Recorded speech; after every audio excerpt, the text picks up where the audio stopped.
In this video, you'll learn how to edit your timesheet. Begin by opening your UKG Ready app and navigating to your timesheet.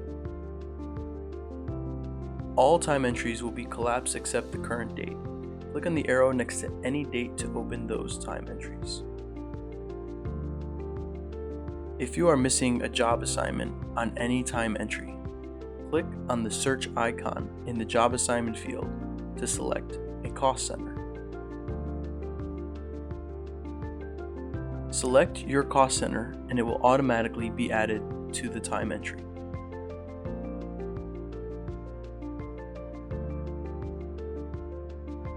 To edit a punch time, click on the time you wish to edit. Make your desired changes and click Done. When you have made sure all entries are correct, click Save.